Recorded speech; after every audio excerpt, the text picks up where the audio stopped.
읽어나가도록 하겠습니다.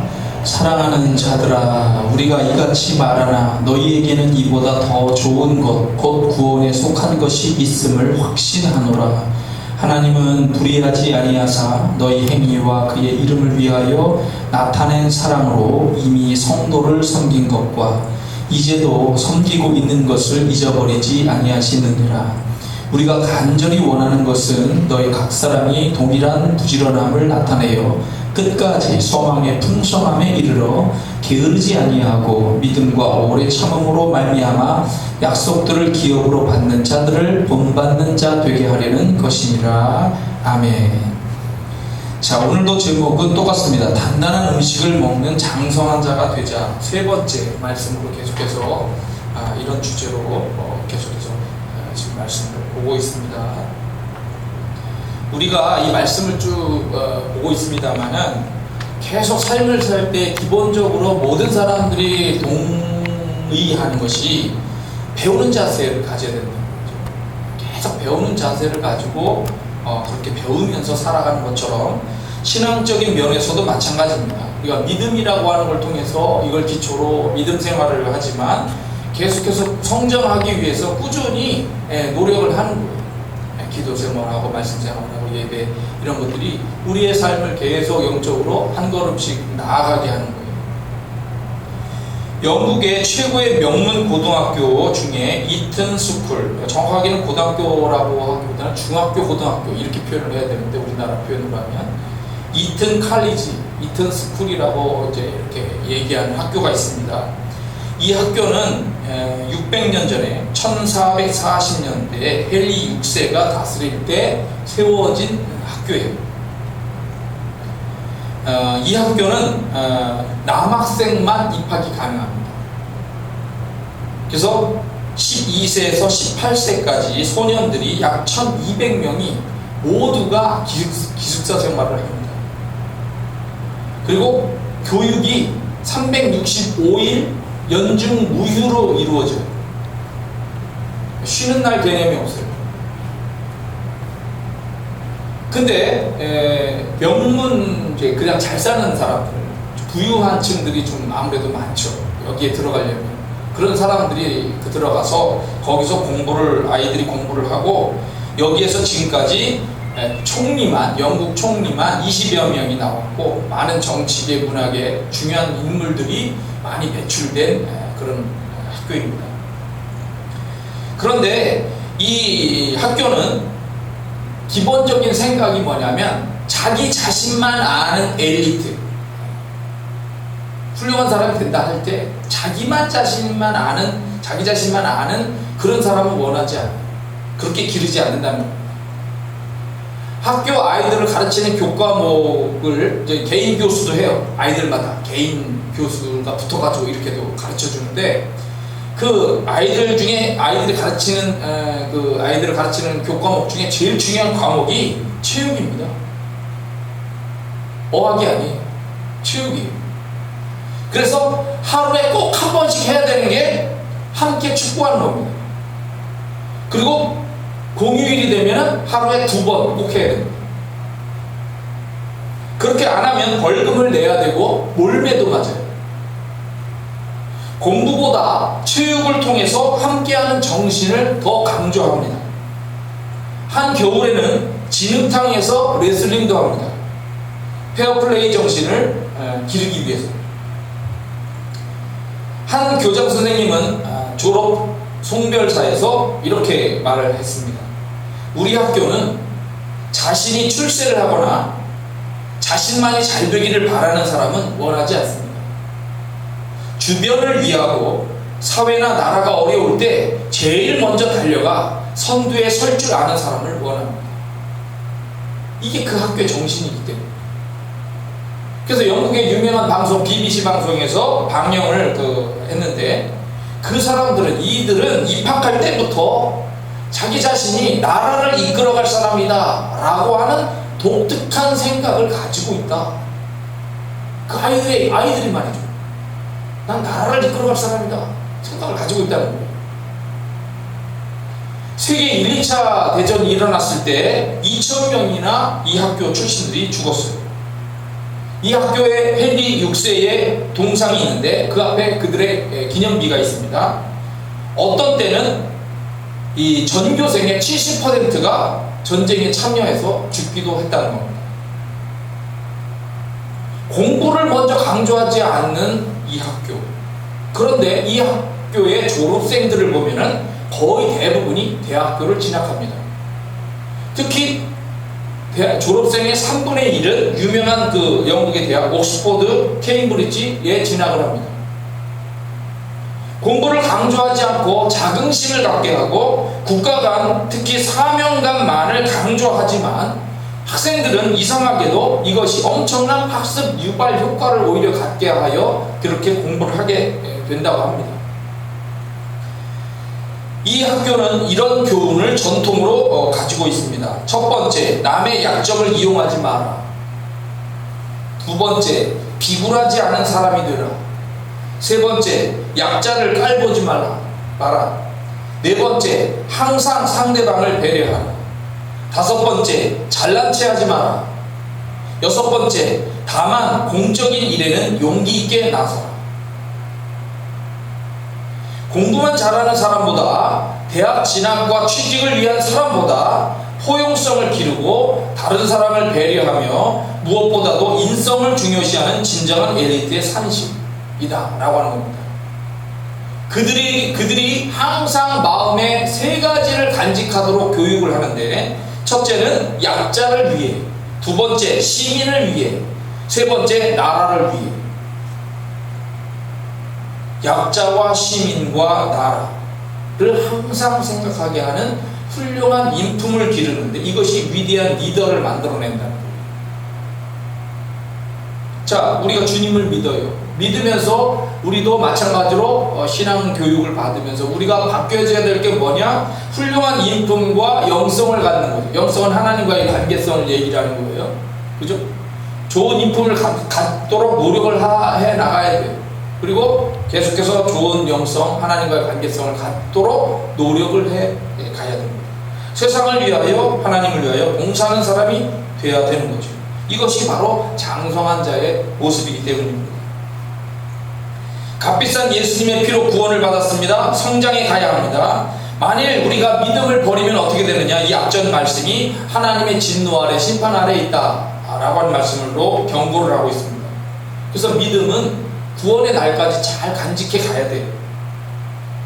그리고 믿음을 가진 사람들은 하나님의 은혜와 복을 받는 구원의 자리에 있게 되는데, 의로우신 하나님은 이 믿음의 사람들에 대해서 좋은 것을 예비해 놓고 계십니다. 그 이튼 스쿨 같은 경우는 그렇게 훌륭하게 잘하니까 이 사람들이 나라의 지도자로서 크는 것이고, 우리는 하나님의 복을 받아서 하나님이 예비하신 것들을 얻게 하는데, 하나님은 믿음의 사람들이 행한 의로운 행위, 사랑으로 성도를 섬기며 그리고 현재도 섬기고 있는 것을 잊지 않으시고 상급을 주신다는 거예요. 세상에서도 좋은 인품을 가지고 나라와 다른 사람들을 위하여 이렇게 살아가는 사람들을 칭찬하고 인정을 하듯이 하나님도 우리에 대해서 칭찬하시고 인정하시고 상급을 주신다는 겁니다. 그래서 우리가 어떻게 살아야 되느냐? 여기에 부지런함을 나타내라. 부지런함을 나타내어 끝까지 소망의 풍성함에 이르러라. 게으르지 아니하고 믿음과 오래 참음으로 말미암아 약속들을 기업으로 받는 자들을 본받는 자가 되라. 이렇게 말씀하고 있어요. 부지런함. 우리 자신을 한번 돌아보세요. 부지런함. 소망의 풍성함. 자, 소망을 난 항상 갖고 있다. 어떤 일이 있어도 난 소망이 무너지지 않는다.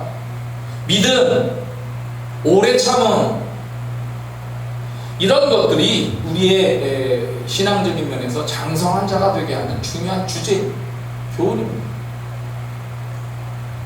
전 국민일보 상무였던 김상길 님이 쓴 국민일보의 글 중에 이런 게 있습니다. 시애틀의 물리치료사인 스탄 느웰 박사는 일주일에 하루는 진료를 하지 않고 특별히 성경 공부와 말씀을 묵상하는 시간을 갖습니다. 허브 스테들러, 이 사람은 문부사장이 아닌가 싶은데요. 허브 스테들러 씨는 수년 전부터 자신의 시간을 쪼개어 교회 건물의 보수, 관리, 그 밖에 자질구레한 일들을 도맡아 해오고 있습니다. 또 바우만 씨 부부는, 이 사람은 제가 찾아봤는데 아마 이렇게 유행과 연관된 어떤 이런 것들을 이렇게 대표하는 사장이 아닌가 싶은데, 여하튼 바우만 씨 부부는 자기 집을 말이죠, 자기 집을 오래전부터 젊은이들을 위한 성경 공부 장소로서 이렇게 제공을 하고, 거기서 젊은이들이 와서 성경 공부를 하도록 그렇게 하고 있다는 거예요. 그런가 하면은 이웃 사람들에게 복음을 전해 함께 성경 공부를 하고, 도움이 필요한 노약자들을 돕거나 어려운 문제를 안고 있는 사람들에게 상담을 해주는 일 등을 하는 사람들도 있습니다. 그러니까 사람들이 이렇게 다양하게 신앙으로 봉사하는 사람도 있다는 거죠. 그리고 이 사람들은 이 일을 위해서 부서 건물을 따로 더 지었습니다. 이 일을 위해서 다른 좋은 일들을 포기했습니다. 다른 것들도 하고 싶지만 그거 하지 않고 이 신앙적인 것과 연관된, 하나님과 연관된 일들을 위해서 이렇게 포기하면서 일을 한다는 거예요. 우리는 여가를 이용해 쉰다거나 책을 읽는다거나 유익한 텔레비전 프로그램을 시청한다거나 아무것도 하지 않고 보내는 것에 대해 무조건 죄책감을 가져서는 안 됩니다. 이렇게 보내는 시간도 필요합니다. 문제는 여가 시간의 몇 %를 차지하고 있느냐 하는 것입니다. 우리의 생각과 행동에는 균형과 초점이 있어야 합니다. 그냥 조용하게 지내고 그냥 나 자신을 위한 이렇게 할 수도 있지만, 이것의 균형이, 그리고 방향, 초점이 어디를 향하고 있느냐라고 하는 것이 있어야 된다. 이걸 방향성이라고 해요. 방향성. 목적이라는 말을 원래 방향성이라고 하고, 목표는 자질구레하게 쪼개서 그것에 맞춰서 더 하는 걸 목표라고 이제 크게, 큰 거는 목적이고 여기 목표 이렇게 있는데, 믿음으로 하나님이 원하시는 삶의 방향을 이렇게 해놓고 열정을 가지고 내가 부지런을 있게 목표를 이루면서 이렇게 살아가는 거죠. 소망교회 김지철 목사님의 영혼의 혁명을 일으키시는 성령이라고 하는 그 책 중에 충성하지 않는 인생이라는 글이 있습니다. 지금까지 살아온 인생의 목적이 무엇인가? 돈을 위해 달려왔는가? 아니면 세상의 명예를 위해서 달려왔는가? 그러나 이런 것은 인생의 목표가 될 수가 없다. 우리에게는 하나님이 주신 목표, 그분을 향한 목표, 그분의 영광을 위한 목표가 있어야 한다. 그것이 있을 때 공부를 하든 직장에 다니든 기업을 하든 가정에서 주부로 지내든 만족과 평안함이 있는 것이다. 영화의 빠삐용 이야기를 합니다. 빠삐용이 감옥에 갇혔어요. 하나님을 향해서 이렇게 외쳐요. 저는 무죄입니다. 저는 사람을 죽이지 않았거든요. 근데 하나님이, 내가 너를 알아. 너는 사람을 죽이지 않았어. 맞아. 그러나 너는 유죄야 라고 얘기를 하셔요. 이 빠삐용이 깜짝 놀라서 왜 그렇습니까? 라고 질문을 하니까 하나님의 음성이 다시 들려오는데, 너는 사람을 죽이진 않았어. 하지만 인생과 시간을 낭비했어. 그것이 너의 죄야 라고 이렇게 말씀하셨어요. 충성하지 않는 인생, 낭비한 인생이라는 겁니다. 아무리 바빠도 기도하면서 충성을 해라. 아무리 세상 일이 즐거워도 하나님 앞에 예배드리면서 일을 해라. 먼저 하나님께 충성할 때 무엇에 충성해야 하는지도 알게 된다. 성령님의 도우심을 구하라. 그럴 때 하나님이 기뻐하시는 삶을 살 수가 있고 우리의 인생도 낭비되지 않을 것이다.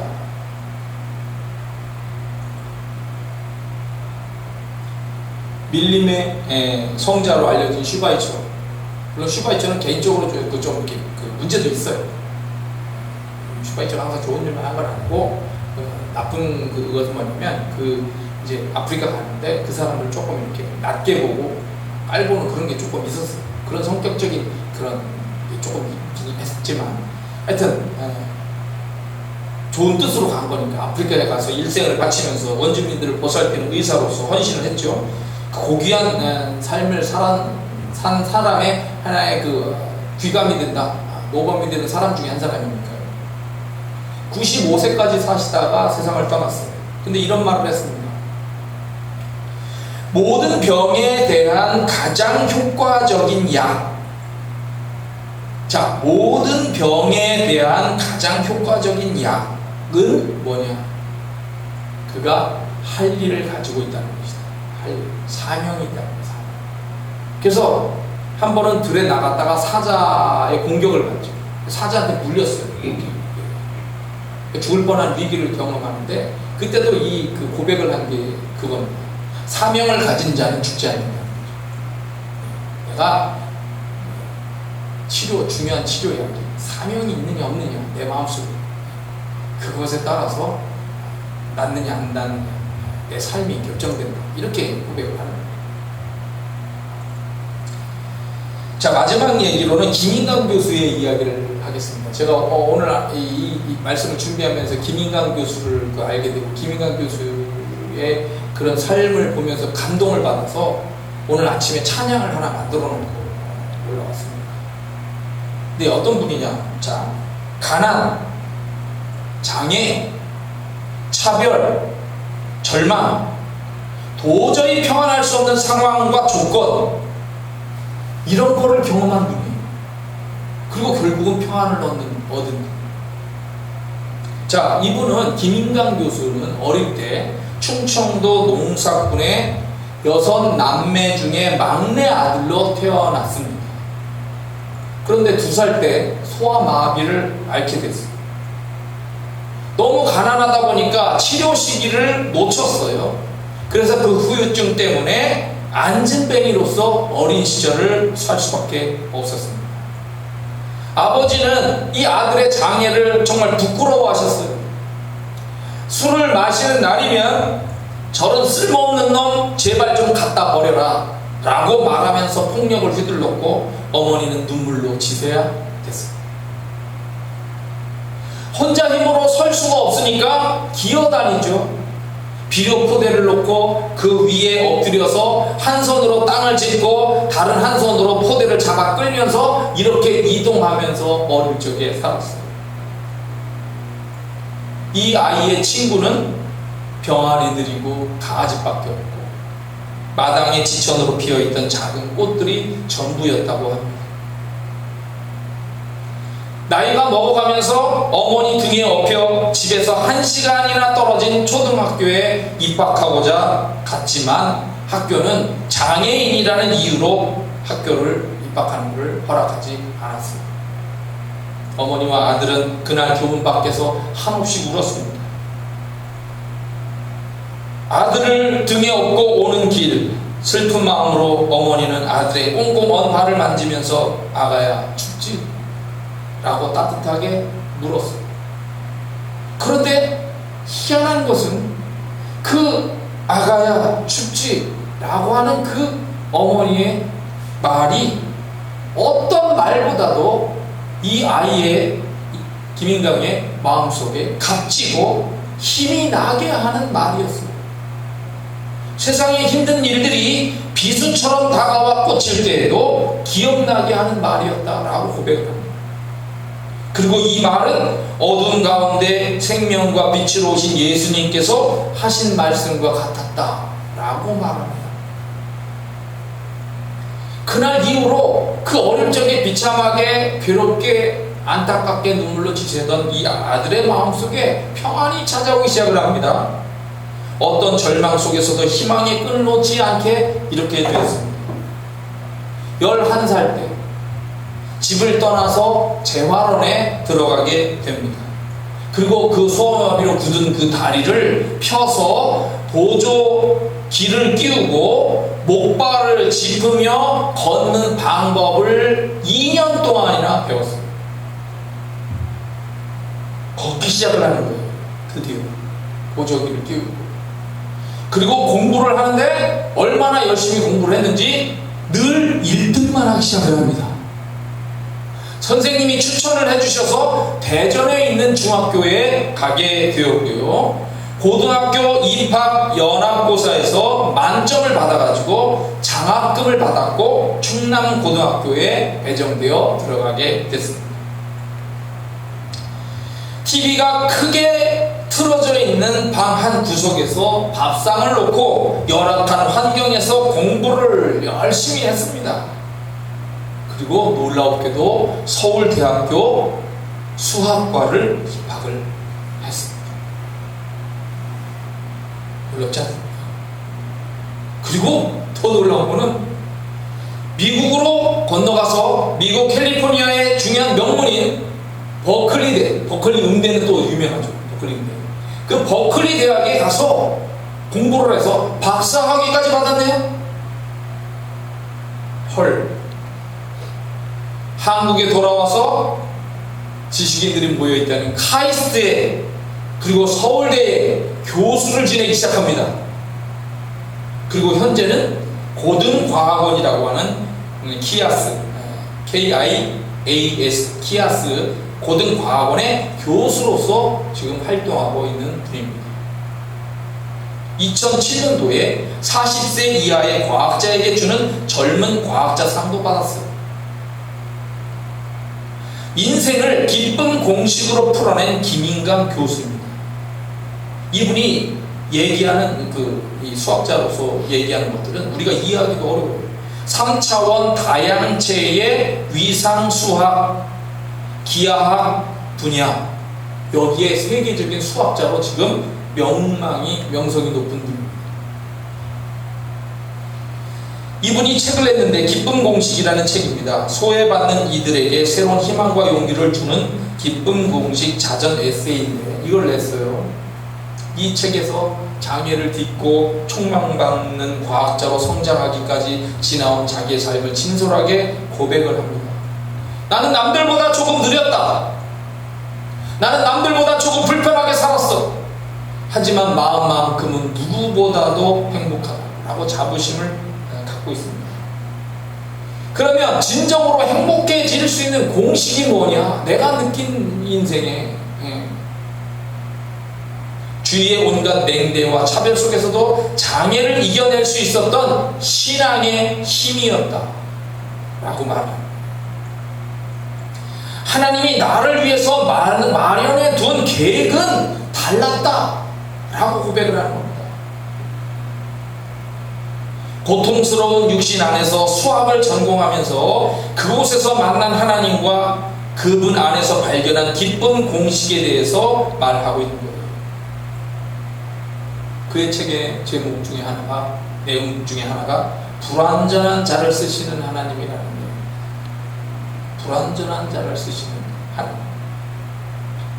나는 끔찍한 고문과도 같은 재활 치료를 다 하고 끝에 초등학교 6학년 때 보조기를 끼고 목발을 짚고 처음으로 일어설 수 있었다.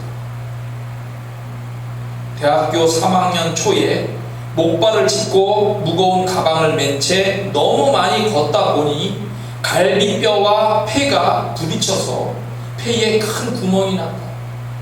의사가 당장 수술하지 않으면 죽을 수도 있다고 했다. 나는 기도원 한 구석에 찾아가서 엎드려서 기도하기 시작했다. 하나님, 왜 나한테만 이렇게 가혹하신가요?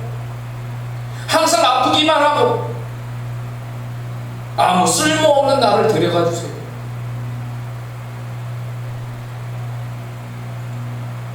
그때 문득 등 뒤에서 찬성 소리가 들립니다. 내 모습 이대로 주 받아 주소서. 날 위해 돌아가신 주, 날 받아 주소서. 그 찬양 소리가 들리는데 그 순간에 가졌었던 나의 자아가 꺾이면서 회개가 터져나오기 시작했어요. 욥처럼 하나님의 모든 주권과 통치권을 인정하게 됐습니다. 나처럼 연약한 자들에게 희망을 주는 것이 내게 주신 하나님의 뜻이다 라고 하는 것을 깨달았습니다. 하나님은 육신을 의지하지 않는 법을 내게 가르쳐 주셨다. 나는 아파서 누워있는 동안 기도하는 법과 성경 읽는 법을 배웠다. 고통하는 가운데에서도 찬양하는 법을 배웠다. 나는 육신의 나약함에 끊임없이 노출되었지만 하나님은 그것을 인해 약한 데서 강해지는 법을 배우게 하셨다. 예수님은 나에게 세상의 모순과 절규를 알려주었고 과거와 현재를 바라보는 방법을 알게 하셨다. 세상이 나를 죄인 취급할 때 하나님은 나를 변화시키시며 당신이 하실 일을 계획하셨다. 나의 연약함이 하나님의 영광을 나타내는 질그릇이 되게 하신 것이며 나를 변화시켜 하나님의 이름과 선하심을 나타내려 하셨다. 장애를 가진 나를 바라보는 사람들의 시선은 딱 세 가지입니다. 동정의 시선, 호기심의 시선, 그리고 경멸의 시선. 그 눈초리가 무엇이든 간에 견디기 힘든 모욕감을 계속해서 느끼면서 살아야 했어요. 그 눈총을 받아내기 위해서 무감각함을 계속해서 연습을 했어요. 뜨거운 물 속에 들어가서 이건 안 뜨겁다라고 주문을 외우는 것과 같았다라고 표현합니다. 정신적으로 그런 것들을 견딘다고 하더라도 상처가 남더라는 거예요. 상처 위에 또 상처가 생기고 상처 위에 또 상처가 생기고 정말 무감각해질 때까지 버티는 동안에 사실은 마음도 딱딱해지고 얼굴에서는 웃음이 없어지더라는 거예요. 그런데 대학에 들어와서 서울에서 성경 공부를 하던 중에 예수님이 십자가에 달리기 전에 온갖 모욕을 당하시는 구절들을 읽는데 이것이 내가 겪는 고통과 똑같다라고 하는 생각이 그때 팍 오게 되는 겁니다. 뺨을 맞죠. 침뱉음을 받죠. 희롱을 당하죠. 업신여김을 받아요. 그런 예수님의 고난이 나의 고난과 어쩌면 이렇게 똑같은. 그런데 반응이 다르더라는 거예요. 반응이. 예수님은 그 모욕하는 사람들을 내게 그걸 느끼면서 아버지에게 뭐라고 기도하냐면 우리가 알지만 아버지 저들을 사해 주세요. 자기들이 하는 것을 알지 못합니다. 그렇게 기도를 하더라는 거예요. 반응이 다른 거죠. 반응이 다른 거예요.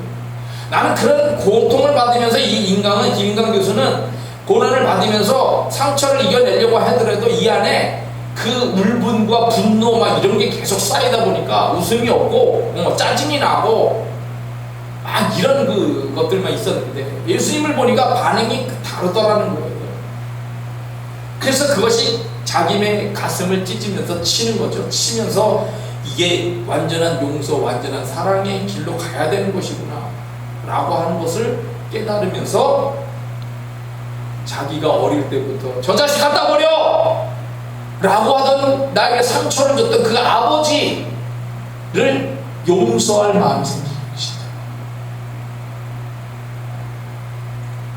나를 보고 병신이라고 놀렸던 그 아이들, 그 사람들 용서할 수 있는 마음이 생겨진 것이다.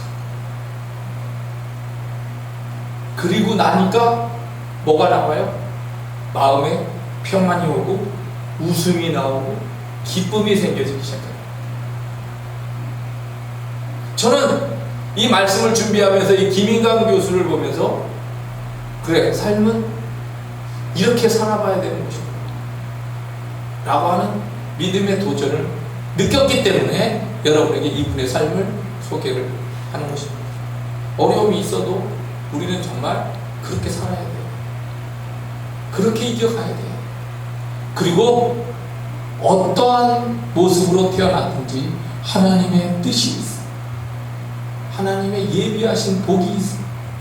그런 것들을 우리가 바라보고 오래 참으면서 이겨나갈 때 하나님은 우리의 삶에 정말 진정한 상급으로 채우시고 아름답게 인도하실 것이라고 믿습니다. 다시 한번 기도하겠습니다. 단단한 음식을 먹을 수 있는 장소